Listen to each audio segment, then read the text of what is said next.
আমার ঘরের প্রদীপ নিভে গেছে। আমি কি করে মানুষকে বলবো উৎসবে ফিরতে বলুন? 1 মাস হয়ে গেছে। যদি মুখ্যমন্ত্রীর ফ্যামিলিতে এরকম ঘটনা ঘটতো উনি কি পারতেন এটা বলতে? নিশ্চয়ই পারতেন না।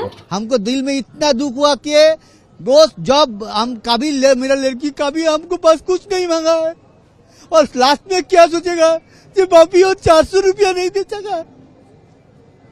ये मेरे दिल में बहुत दुख दिया। कोलकाता से बहुत ही बड़ी खबर आ रही है। कोलकाता के सुप्रीम कोर्ट ने डॉक्टर कांड पर बहुत बड़ा फैसला सुना दिया है। ममता बनर्जी से लेकर पुलिस प्रशासन पर बहुत बड़ा एक्शन ले लिया है। इस वक्त के सबसे बड़ी खबर, इस वक्त के सबसे बिग ब्रेकिंग न्यूज निकल के सामने आ रही है। बता दें कि इस वक्त कोलकाता कोर्ट के जज साहब ने ममता बनर्जी और पुलिस प्रशासन की लापरवाही बताया है। जज ने ममता बनर्जी की सरकार को कटघरे में खड़ा करते हुए कोर्ट के जॉर्ज ने पुलिस प्रशासन को बहुत बड़ा फटकार लगा दिया है। इस मामले को पूरे विस्तार से बताते हैं, वीडियो में बने रहिए। पीड़िता के माता पिता ने गुहार लगाई है कि देश के हर एक नागरिक डॉक्टर बिटिया को न्याय दिलाने के लिए उनके साथ खड़े रहे। अगर आप भी पीड़िता के माता पिता के साथ खड़े हैं तो इस वीडियो को ज्यादा से ज्यादा लाइक करें और कमेंट में हम डॉक्टर बिटिया को न्याय दिलाने के लिए आपके साथ खड़े हैं जरूर लिखें, जिससे यह पता चल सके कि कितने लोग उनके साथ खड़े हैं। सुप्रीम कोर्ट के जज ने कोलकाता कांड पर आज जो फैसला सुनाया वो किसी तूफान से कम नहीं था। एकदम सटीक और तगड़ा वार किया जज साहब ने और पूरे देश की नजरें इस फैसले पर टिकी थीं। जज साहब ने राज्य सरकार और पुलिस की लापरवाही पर जबरदस्त फटकार लगाई। उन्होंने साफ साफ कहा कि ये मामला सिर्फ एक अपराध नहीं बल्कि कानून व्यवस्था की पूरी धज्जियां उड़ाने का मामला है। जज ने ममता बनर्जी की सरकार को कटघरे में खड़ा करते हुए कहा कि राज्य की जिम्मेदारी है कि वो अपने नागरिक की सुरक्षा करे और इस मामले में सरकार पूरी तरह फेल हो गई है। इसके साथ ही जज साहब ने सीबीआई को भी कड़ा निर्देश दिया कि इस मामले की जांच में कोई कोताही नहीं होनी चाहिए। उन्होंने कहा कि दोषियों को बख्शा नहीं जाएगा, चाहे वो कितने भी ताकतवर क्यों ना हो। जज ने इस केस की जांच की, समय सीमा भी तय कर दी और साफ किया कि अगर जल्द नतीजा नहीं आया तो और भी सख्त कदम उठाए जाएंगे। इस फैसले के बाद तो ममता दीदी और उनकी सरकार की हालत और पतली हो गई है। अब उन्हें हर कदम फूंक फूंक कर रखना पड़ेगा, क्योंकि जनता का गुस्सा और अदालत की सख्ती दोनों उनके सिर पर तलवार की तरह लटकी हुई है। जज साहब के इस फैसले ने साफ कर दिया है कि अब कोई भी बहाना या डील नहीं चलेगी। हर हाल में इंसाफ होना चाहिए और वो भी जल्दी। यह फैसला एक कड़ा संदेश है कि कानून से ऊपर कोई नहीं और जो भी कानून के साथ खिलवाड़ करेगा उसे इसका खामियाजा भुगतना पड़ेगा। पिछली बार जब सुनवाई हुई थी तो कोर्ट ने पश्चिम बंगाल सरकार और सीबीआई दोनों से जवाब मांगा था। अभी तक उन्होंने क्या किया है? इस केस में अब देखो, इस केस को 1 महीना हो गया है लेकिन अब भी इंसाफ की लड़ाई जारी है। परिवार और दोस्तों का दर्द समझा जा सकता है और इसी दर्द के साथ वो लोग हर दिन कोर्ट के फैसले का इंतजार कर रहे हैं। केस की गंभीरता को देखते हुए अब सुप्रीम कोर्ट में जल्द ही कोई बड़ा फैसला आ सकता है जो इस मामले को नई दिशा दे सकता है। भाई, इस मामले में जो फैसला आया है उसने ममता बनर्जी की सरकार की नींद उड़ा दी है। अब तक जो लोग सोच रहे थे कि ये मामला वक्त के साथ ठंडा पड़ जाएगा, उनके लिए ये फैसला एक बड़ा झटका है। जज साहब ने जिस तरह से कोर्ट रूम में राज्य सरकार की खिंचाई की वो देखने लायक था। उन्होंने सीधे सीधे कहा कि ये मामला सिर्फ एक हत्या या रेप का नहीं है, बल्कि ये दिखाता है कि सिस्टम में कितनी बड़ी खामियां हैं। जज ने कहा कि एक यंग डॉक्टर जिसने अपनी जिंदगी को लोगों की सेवा में लगाने का फैसला किया था, वो इस तरह की बर्बरता का शिकार हो गई और सरकार इसे रोकने में नाकाम रही। इसके अलावा जज ने यह भी कहा कि अब समय आ गया है कि सरकार सिर्फ बयानबाजी ना करे बल्कि धरातल पर काम करे। उन्होंने साफ किया कि अब इस मामले में एक एक कदम की निगरानी की जाएगी और जो भी इस जांच को कमजोर करने की कोशिश करेगा उसके खिलाफ कड़ी कार्रवाई की जाएगी। इस फैसले के बाद से विपक्ष ने ममता बनर्जी पर और भी जोरदार हमले शुरू कर दिए हैं। हर तरफ से उनकी सरकार पर दबाव बढ़ता जा रहा है। अब ममता बनर्जी के सामने सबसे बड़ी चुनौती है कि वो कैसे इस गुस्से को शांत करें और जल्द से जल्द इस केस में इंसाफ दिलाए, वरना आने वाले चुनावों में ये मामला उनकी सियासी सेहत पर भारी पड़ सकता है। तो कुल मिलाकर इस फैसले ने कोलकाता से लेकर दिल्ली तक हलचल मचा दी है। ममता दीदी को अब बहुत सोच समझकर कदम उठाने होंगे, क्योंकि जरा सी भी चूक उनकी सरकार के लिए बड़ी मुसीबत खड़ी कर सकती है। भाई, इस केस के फैसले के बाद कोलकाता में एक तरह से सियासी भूचाल आ गया है। जनता में पहले से ही गुस्सा था और अब कोर्ट के इस फैसले ने उस आग में घी डालने का काम किया है। सुप्रीम कोर्ट के जज ने अपने फैसले में इस बात पर भी जोर दिया कि इस तरह के मामलों में देरी ना हो, ताकि दोषियों को जल्दी से जल्दी सजा मिल सके। उन्होंने कहा कि कानून का डर होना चाहिए और यह तभी मुमकिन है जब न्याय में देरी ना हो। इस केस को लेकर जनता भी अब और ज्यादा मुखर हो गई है। जगह जगह प्रदर्शन हो रहे हैं और लोग सरकार से जवाब मांग रहे हैं कि आखिर कब तक ऐसी घटनाएं होती रहेंगी। खासकर महिलाएं और युवा इस मामले को लेकर बहुत संवेदनशील हो गए हैं।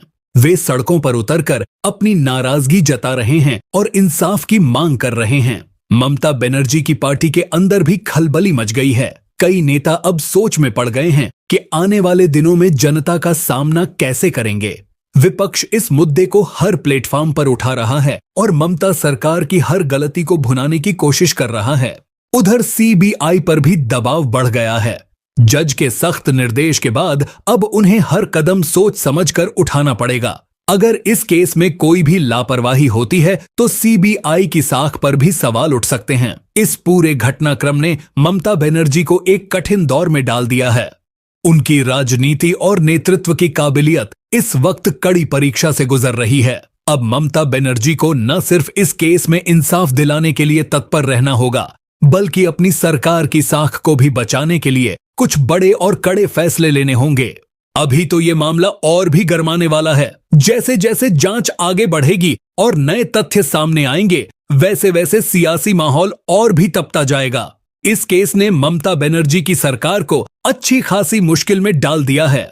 देखो, जब इस तरह की घटना होती है तो सबसे पहले सवाल उठता है सरकार की कानून व्यवस्था पर, और इस बार भी वही हुआ। ममता बनर्जी की सरकार पहले से ही कई मुद्दों पर विपक्ष के निशाने पर है और अब इस केस ने तो जैसे आग में घी डालने का काम कर दिया है। विपक्ष लगातार ममता बनर्जी पर हमला कर रहा है, कह रहा है कि उनकी सरकार महिलाओं की सुरक्षा को लेकर नाकाम साबित हो रही है। अब बात सिर्फ विपक्ष की नहीं है, आम जनता का भी गुस्सा ममता बनर्जी के खिलाफ बढ़ता जा रहा है। लोग सड़कों पर उतर आए, सोशल मीडिया पर भी खूब हंगामा मचा।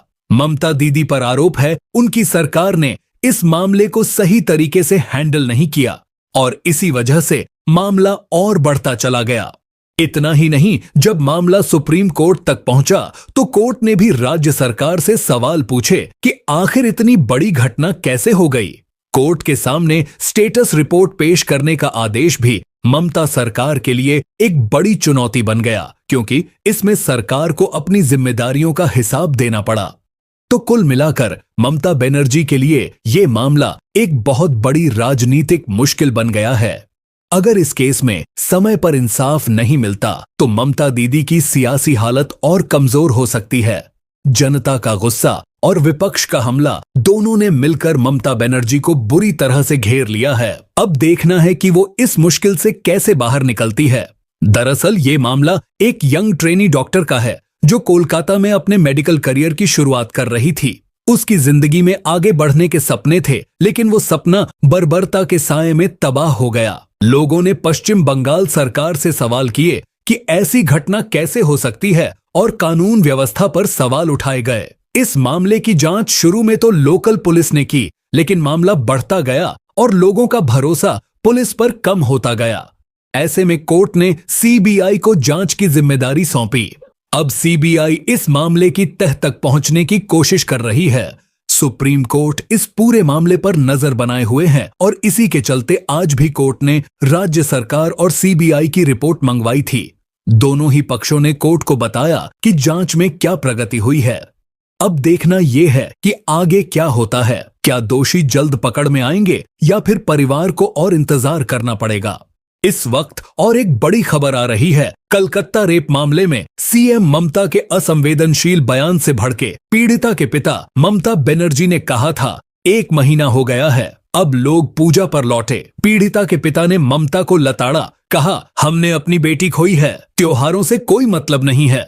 कलकत्ता रेप मामले से जुड़े हुए बड़ी अपडेट सामने आ रही है। ये अपडेट ये है कि ममता बनर्जी ने अपने सरकार के प्रति विरोध प्रदर्शन को देखकर एक बहुत बेतुका बयान दिया है। ममता बनर्जी को जब सुप्रीम कोर्ट से लताड़ लगी, ममता बनर्जी को जब हाई कोर्ट से लताड़ लगी, ममता बनर्जी को जब पूरे देश से लताड़ लग रही है, उन्होंने कहा पूजा पर लौटिए, अभी देखिए दुर्गा पूजा का उत्सव आने वाला है दर्शकों। और इसी वजह से ममता बनर्जी ने सोचा कि चलिए कुछ पूजा के उत्सव पर मेरी बदनामी कम हो तो मैं डॉक्टर से ये बोलूं कि चलिए अब आप काम पर लौटिए।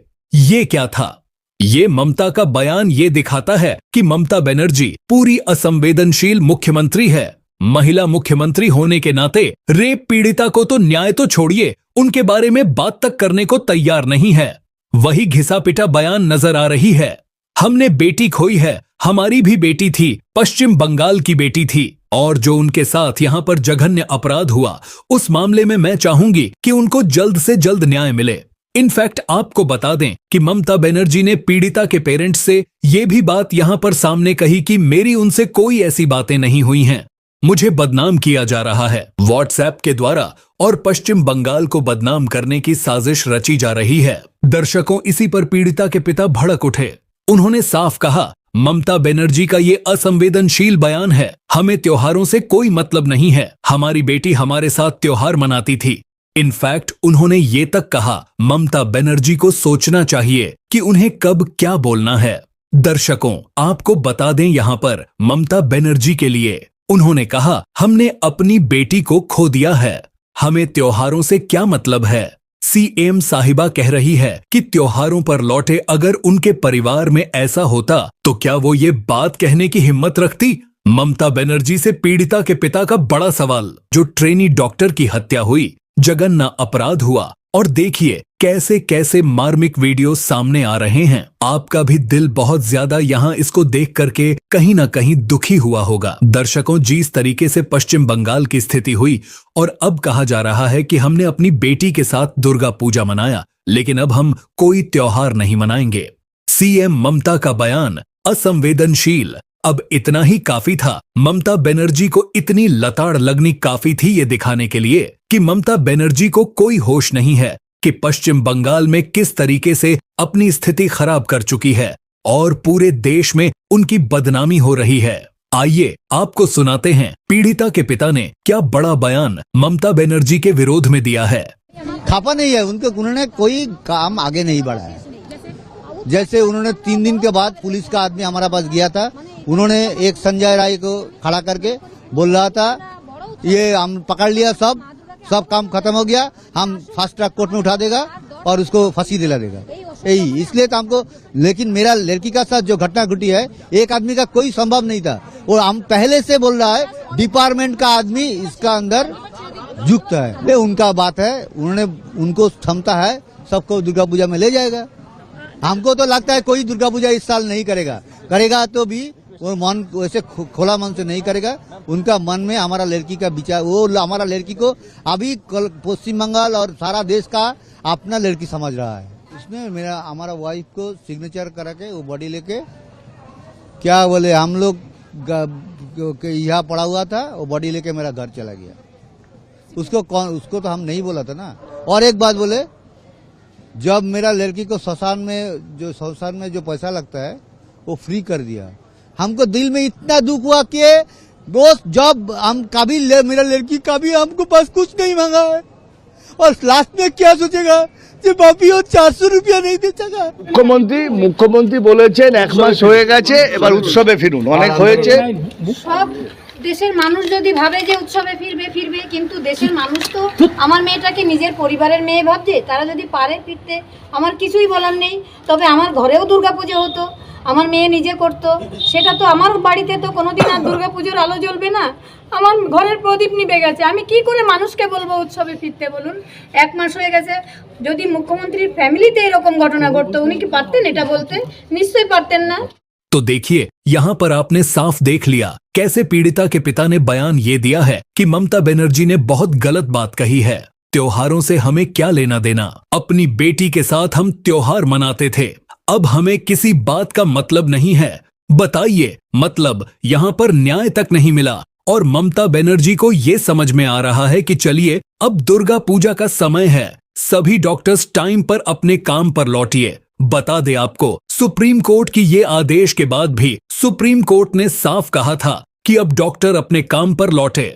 सुप्रीम कोर्ट के आदेश की भी अवहेलना हुई है और वो इसलिए हुई है क्योंकि मन में गुस्सा है, आक्रोश है। कोई ये नॉर्मल मैटर नहीं है, ये बहुत जघन्य अपराध है। और अगर आप इन अपराधों पर 1 महीने प्रोटेस्ट करके चुप हो जाते हैं तो इससे जनता में एक मैसेज जाता है कि चलिए ठीक है, समय पर सभी बातें दब जाती हैं। लेकिन नई पश्चिम बंगाल में डॉक्टर्स ने मोर्चा खोल रखा है और ये बात भारत की जनता को पसंद आ रही है। बता दे आपको, इसी वजह से सुप्रीम कोर्ट के आदेश की अवहेलना हुई। ये कहा डॉक्टर्स ने कि अगर हम उठ जाएंगे तो डॉक्टर बिटिया को न्याय कौन दिलाएगा। कल की तारीख में अगर किसी और के साथ ऐसी हत्या होती है तो कौन होगा इसका दोषी। बता दें आपको, डॉक्टर्स ने साफ कह दिया है कि हम काम पर नहीं लौटेंगे। और पश्चिम बंगाल में ममता बनर्जी एक और ड्रामा किया है और ना जाने इस बात पे कितना सच है कितना झूठ है, लेकिन मैं आपको बताता हूं। पश्चिम बंगाल में ममता बनर्जी ने कहा है कि अब तक कई लोगों की मौतें हो गई हैं, हॉस्पिटल्स में डॉक्टर्स का अभाव है। इसीलिए अब देखिए इसमें ममता बनर्जी ये क्यों नहीं बता रही है कि जो डॉक्टर लोगों का उपाय करती थी, उपचार करती थी, उसके साथ इतना जघन्य अपराध हुआ है। पहले उसको तो न्याय दिलाइए, बाद में आप किसी और को न्याय दिलाइए। लेकिन नहीं, ममता बनर्जी को केवल अपनी राजनीतिक रोटियां सेकनी है। बता रहे हैं आपको यहां आगे क्या कहा जा रहा है। कहा जा रहा है कि कपिल सिब्बल ने भयावह बचाव किया है। आपने देखा होगा कपिल सिब्बल भी खूब घिरे हैं। आगे सुनिए, उन्होंने कहा कि वे अब हमारे विरोध की वैधता को खत्म करने के लिए झूठे आंकड़ों का हवाला दे रहे हैं। क्या है झूठे आंकड़े? यही कि मौतें कितनी हो रही हैं हॉस्पिटल्स में।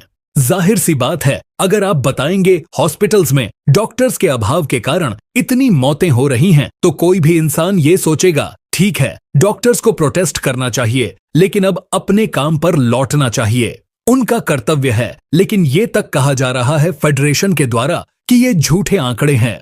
आगे सुनिए दर्शकों, यहां कहा जा रहा है सुप्रीम कोर्ट को गुमराह करने के लिए तुच्छ रणनीति का सहारा लिया जा रहा है। ये कृत्य न केवल अभया की स्मृति के लिए बल्कि संपूर्ण चिकित्सा समुदाय के लिए अपमानजनक है, जो इस न्याय की लड़ाई में एकजुट है। यहाँ पर अभय की स्मृति को खराब किया जा रहा है और यहाँ पर एक अन्याय हो रहा है। अन्याय तो डॉक्टर के साथ हुआ, इसके बावजूद भी अन्याय पूरे डॉक्टर के साथ हो रहा है, जिसको सुविधा मुहैया कराए बिना, पीड़िता को न्याय दिलाए बिना ये कह रहे काम पर लौट जाइए। आपका इस पर क्या राय है, हमें कमेंट करके जरूर बताएं। साथ ही चैनल में पहली बार आए हैं तो चैनल को सब्सक्राइब जरूर करके रखें, जिससे आने वाले वीडियो का नोटिफिकेशन आपको समय पर मिल सके। वीडियो को अंत तक देखने के लिए धन्यवाद।